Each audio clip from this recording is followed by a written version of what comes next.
Alors les amis, j'espère que vous allez bien et j'espère que vous saisissez toutes les différentes opportunités qui se présentent à vous du jour au lendemain. Dans cette nouvelle vidéo, en fait, j'ai pris le temps pour noter 5 points qui vous permettront d'être préparés pour cette bourse d'exemption dont sera bénéficiaire tous ceux-là qui voudront aller étudier au Canada à partir de l'automne 2023, pour ne pas dire septembre 2023. Parce que plusieurs personnes se posent cette question-là.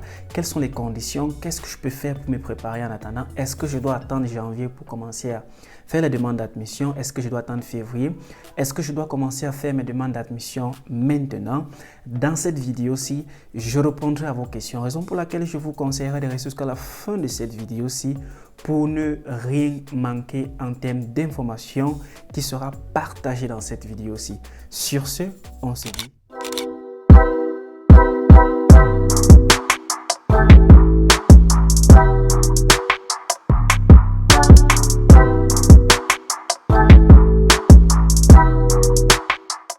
Alors les amis, avant toutefois de commencer cette vidéo, si j'aimerais d'abord prendre un peu de secondes pour pouvoir remercier les 10 000 personnes qui sont connectées, du moins les plus de 10 000 personnes qui sont connectées sur cette chaîne-ci, qui sont abonnées à cette chaîne-ci du jour au lendemain, les personnes qui suivent les vidéos. J'ose croire que tous les contenus qui ont été partagés sur cette chaîne-ci jusqu'aujourd'hui vous ont permis plus ou moins de pouvoir évoluer dans votre projet, que ce soit votre projet de bourse d'études internationales, d'immigration dans un pays ou d'études en Turquie. J'ose croire que les vidéos sur cette chaîne-ci vous ont permis de plus ou moins trouver des réponses à certaines questions que vous vous posiez lorsque vous étiez en train de suivre votre projet. Si c'est le cas, n'hésitez pas surtout de me le manifester encore une fois de plus en lâchant juste des pouces j'aime comme ceci. Ainsi aussi, commentez si vous avez la possibilité, dites un juste petit merci et invitez plusieurs personnes à pouvoir venir s'abonner à cette chaîne-ci et de pouvoir saisir toutes les différentes opportunités qui sont disponibles chaque jour sur cette chaîne. Alors les amis, comme promis, on va pas juste s'éterniser là à vous remercier ou à me remercier parce que les opportunités sont disponibles du jour au lendemain.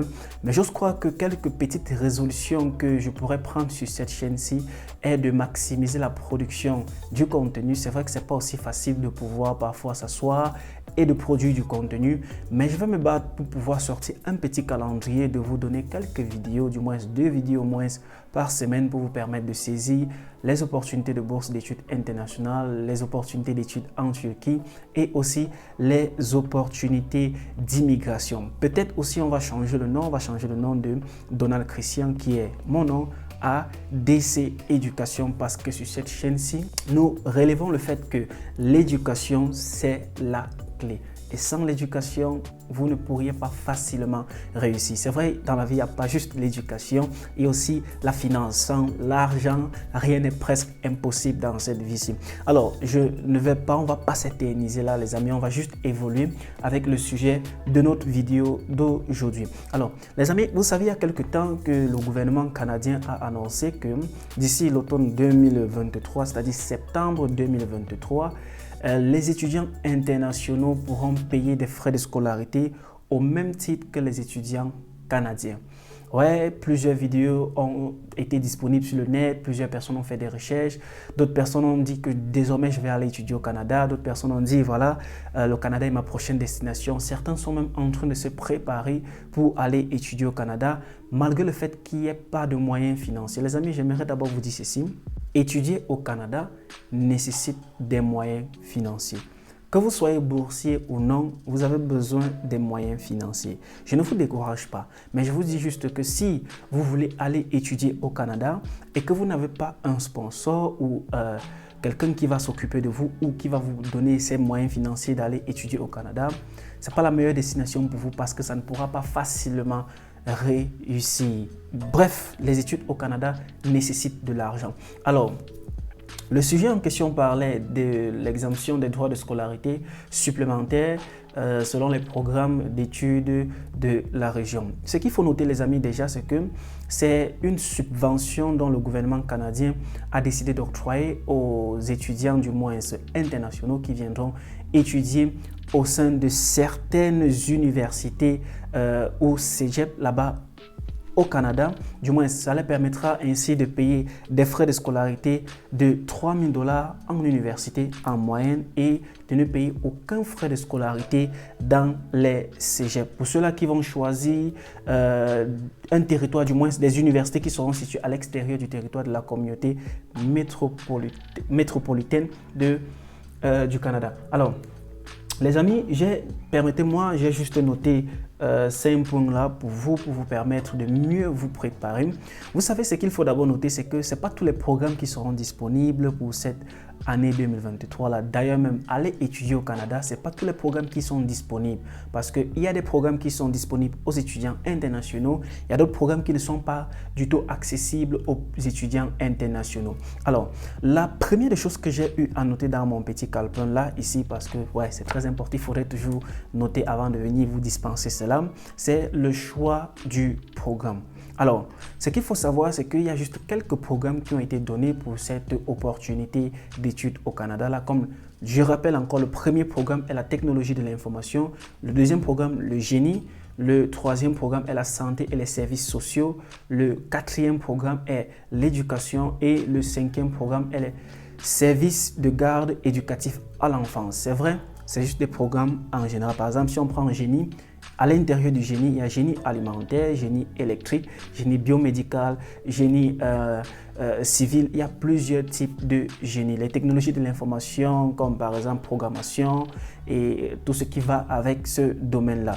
Les amis, le conseil premier que je vous donne, comme je l'ai déjà dit, c'est de choisir votre programme. Asseyez-vous.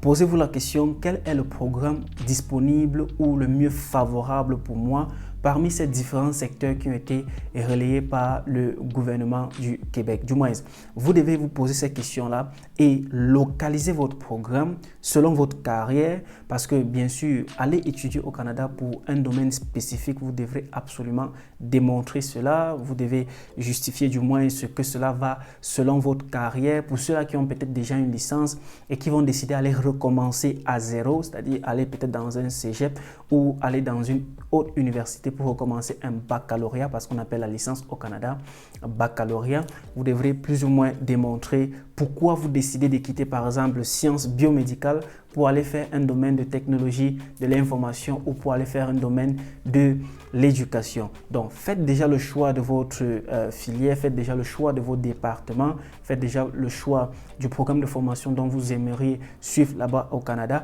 et essayez de voir si vous pouvez déjà localiser les établissements concernés pour cette opportunité de bourse d'études-là. C'est vrai, dans leur site, ils n'ont pas encore donné la liste des établissements, mais déjà, vous pouvez localiser parce qu'ils ont dit ici là que ceux-là qui voudront étudier dans des territoires à l'extérieur du territoire de la communauté métropolitaine de Montréal. Alors, localisez déjà les écoles, les cégeps, les universités qui sont hors de cette localité-là. Commencez déjà à prendre note. Du moins, vous auriez une liste et au moment venu, vous allez juste faire ressortir de la liste qui sera proposée par le gouvernement en ce moment-là. Cela vous permettra de mieux accélérer dans votre programme. Alors, c'est toutefois pour dire que s'ils n'ont pas encore donné la liste, ça veut dire que le programme n'est pas encore opérationnel. Ça veut dire que même si vous demandez, logiquement, c'est ce que je pense, que même si vous demandez votre admission présentement, vous ne pourriez pas plus ou moins peut-être bénéficier de cette offre-là parce que il faut être, les amis, comment dire, véridique. Ce n'est pas tout le monde qui va bénéficier de cette bourse d'études-là. Ce n'est pas tout le monde qui va partir vouloir étudier au Canada qui va pouvoir bénéficier de cette exemption sur les droits, les frais de scolarité. Donc, soyez-en déjà sûr, vous pourriez peut-être être parmi les bénéficiaires comme vous ne pourriez pas y être. Alors, la deuxième chose que j'ai notée ici est de préparer les finances. Oui, comme je vous ai dit, malgré le fait que les frais de scolarité seront pris en charge en totalité ou partiellement en université comme au cégep, vous auriez besoin des finances pour pouvoir suivre votre procédure. La procédure, par exemple, du permis d'études, la procédure de l'assurance, la procédure du billet d'avion et tout ce qui va avec, la procédure d'admission et tous les frais connexes. Donc, pensez déjà à vous préparer financièrement pour ne pas être surpris en ce moment-là. Aussi, vous devez déjà vous poser aussi la question que qui va me sponsoriser ou bien me prendre en charge pendant cette période d'études là-bas au Canada, parce que bien sûr, pour un début, vous auriez besoin d'une assistance familiale financièrement parlant. Alors, le troisième point que j'ai noté ici est de connaître la procédure de demande d'admission premièrement, la procédure de demande de CAQ deuxièmement, la procédure de demande de permis d'études plus le visa. Vous devrez maîtriser toute cette procédure-là, c'est-à-dire vous devez faire assez de recherches pour savoir comment est-ce que ça va se passer après avoir obtenu mon admission? Comment est-ce que je ferai pour faire une demande de CAQ? Comment est-ce que je ferai pour faire une demande de permis d'études? Comment est-ce que je ferai pour faire une demande de visa étudiant? Donc, vous devez déjà maîtriser cela et connaître toutes les modalités de documentation nécessaires pour pouvoir faire cela. Petite pause, si vous n'êtes pas encore abonné à cette chaîne-ci, pensez surtout à vous abonner. Les amis, faites grandir la communauté pour que ce type de vidéo en fait puisse toucher plus de personnes, parce qu'il y a plusieurs personnes qui veulent saisir des différentes opportunités disponibles par le monde, mais ils n'ont pas l'information. Donc, pensez à partager la vidéo tout autour de vous, partagez-les dans des groupes, partagez-les autour des personnes que vous savez que peut-être ils sont en train d'écrire le baccalauréat, qu'ils viennent juste de réussir le baccalauréat, qu'ils ont déjà une licence et qui rêvent d'aller étudier au Canada. Ils ont besoin de ce genre d'informations. Alors, les amis, la quatrième chose que j'ai notée ici est de préparer un examen de langue française. Vous savez, le conseil est le suivant. La majorité des universités dans la région du Québec, du moins dans la zone du Québec, demandent généralement, malgré le fait que tu sois un étudiant francophone, malgré le fait que le français soit ta langue d'enfance jusqu'à présentement, il demande généralement des tests de langue française internationale. Donc, préparez-vous déjà, essayez déjà de localiser le type de test qui est généralement demandé par des universités et essayez de voir si vous pouvez préparer ce type de test ou composer cela pour être prêt. Parce que généralement, les tests internationaux sont valides pour 1 à 2 ans. Donc, n'attendez pas le moment où les admissions seront disponibles avant de partir écrire le test. Vous pouvez écrire le test maintenant et obtenir vos résultats, et au moment de candidature ou de demande d'admission auprès de l'université, vous soumettez juste cela. Parce qu'il faut noter, les amis, et je le répète encore, ce n'est pas parce que vous avez fait un baccalauréat francophone ou une licence francophone que l'université doit vous donner une admission en soi disant que vous connaissez le français. Il y a des universités qui peuvent demander que vous présentiez un certificat de langue française. Alors, le dernier point que j'ai noté ici, les amis, est de ne pas s'attarder sur cela. Je répète encore, ne vous focalisez pas juste sur le Canada. Ne dites pas que absolument vous auriez la possibilité de bénéficier de cette bourse d'études-là, du moins de cette réduction sur les frais de scolarité-là. Entre-temps, essayez d'avancer avec vos projets.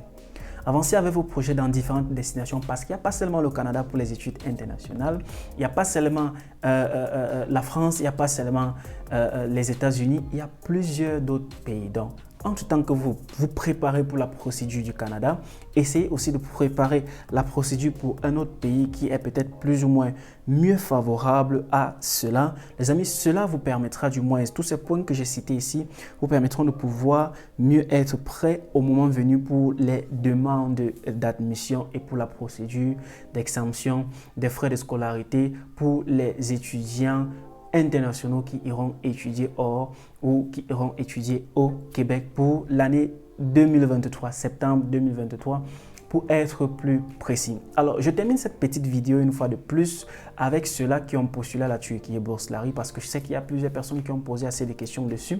Pour tous ceux-là qui ont postulé à la Turquie Bourse-Lari, les emails sont en train de ressortir une fois de plus. Si votre statut n'est pas encore définitif, attendez. Les amis, vous pourrez avoir les résultats. Ils ont dit que vous avez jusqu'en septembre pour être conscient de votre statut définitif. Donc, patientez. Et si vous n'avez pas été sélectionné cette année-ci, je vous donnerai comme conseil de vous préparer pour l'année prochaine pour venir en force, travailler fort et des bonnes notes. Surtout, focalisez-vous aussi sur les activités intersociales, parce que c'est ça en fait que la majorité des organismes qui offrent les bourses d'études recherchent. Ils recherchent des étudiants qui sont ouverts, des étudiants qui ont beaucoup d'interactions intersociales pour les permettre de pouvoir bénéficier des bourses d'études internationales. Les amis, voici la fin de la vidéo ci. J'espère que vous auriez gagné assez d'informations pour mieux vous préparer pour votre procédure du Canada qui viendra pour l'année prochaine. Si c'est le cas, n'hésitez pas surtout de vous abonner, de liker, de partager la vidéo. Si vous avez des questions, c'est en commentaire qu'on se retrouve, les amis. Sur ce, portez-vous excellemment très bien. On se dit à la prochaine vidéo. Je suis Donald Christian. Ciao.